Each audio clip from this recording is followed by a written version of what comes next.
Hello everybody and welcome back to Full House Sports here, myself Charlie. A reminder before the video starts to please like, comment and subscribe. Anything you guys do is greatly appreciated as I try to become a one-man sports news bandwagon. Now, we had the revelation yesterday, I think it was, that Zuffa, I wouldn't say UFC there, but of course Dana White ran Zuffa Boxing, have signed a multi-year broadcast deal with British broadcaster Sky Sports. Of course, Sky Sports re-entering boxing with MVP. That was already confirmed earlier this year. There's a card coming up with Caroline Dubois facing off against Terry Harper. And now they've added another big, promoter that's hoping to go big time, a fledgling promoter to their roster, as Zuffa have announced this deal. I think it's important for a couple of reasons. I think one, because Sky Sports working with multiple promoters was not a thing where they had the Matchroom deal. Now, Eddie Hearn and Sky Sports was a fantastic relationship that produced many great UK fight nights and great UK fight night moments. But if there was any criticism of it, it was the fact that Hearn and Matchroom were exclusive to Sky Sports, which meant that aside from the occasional massive show in America, you didn't really get a look in at any of the British shows. So Frank Warren, for example, was on Box Nation or TNT Sports. And there was a lot of other American shows that went on to Box Nation.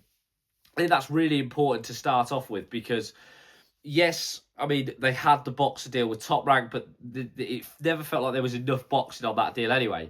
But it seems like MVP want to make a footprint in the British market, especially with British female fighters. And also now Zuffa, who of course have got Conor Benn on their books and are looking at signing up others, now are also on this deal. So I think it's very interesting from Sky Sports. I mean, I think for me, boxing in the UK has never been broadcast better than it was on Sky Sports. It was fantastic when you had the gloves are off with Johnny Nelson sat in the middle. I mean, the recent ones have not been as good, I don't think. But when it was peak, it was peak. You had Ringside, a fantastic show, so good. Ed Robinson, such a knowledgeable reporter as well. They used to get Tris Dixon on there as well. He would talk, and it would be it was intellectual boxing talk. It wasn't just influencers coming on and just talking nonsense, trying to play up to cameras. They were talking from a really good perspective. They used to get and ring up Dan Raphael sometimes to speak to him about what was going on in America. It was a fantastic show. They had the Between the Ropes or Behind the Ropes when they go into the camps. Again, they were great shows. They weren't quite HBO 24/7, but they were near enough there.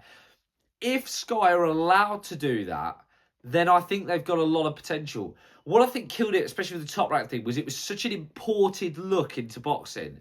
It was such an imported, like it was Top Rank's own broadcast, and you felt that. It felt very clunky because you'd randomly cut off to a Paddy Power casino advert at 3:30 a.m. while someone was doing their punditry.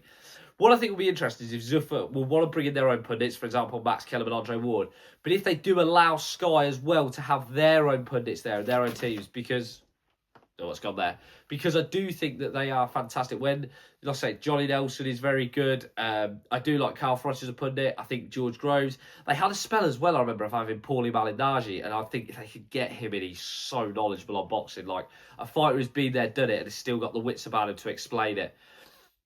It's interesting as well for Zuffa because I think it works well for them because now they can come to UK fighters and say, look at what we've got. We've got you this maximum exposure on Sky Sports. I've been critical of Sky Sports coverage in recent times. It's not amazing, they've lost out to things like La Liga and other things that they've sort of given up the rights to.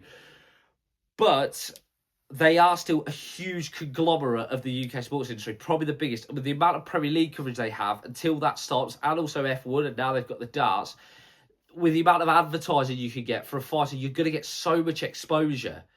And for a UK fighter, that might be slightly more appealing than DAZN. I've always said if Sky could get behind promoters, I never thought that Ben Shalom Boxing utilised it enough because they didn't have fight nights often enough. If Zuffa could get more fights on, and MVP as well, especially in the UK, I think they will fly because Sky will hype them up, which make people want to go to them. And also, fighters may look and go, do you know what? Yeah, I fancy a piece of the Sky cake because as much as DAZN has done a lot for boxing, and it really has, it is a subscription app that isn't that well known. Sky Sports is in every pub or most pubs, in most people's houses. I mean, even if they got a fire stick, it's on there. It's well known, and that's the thing. It's the destination. They advertise so well, so I think it's a very good move from both parties.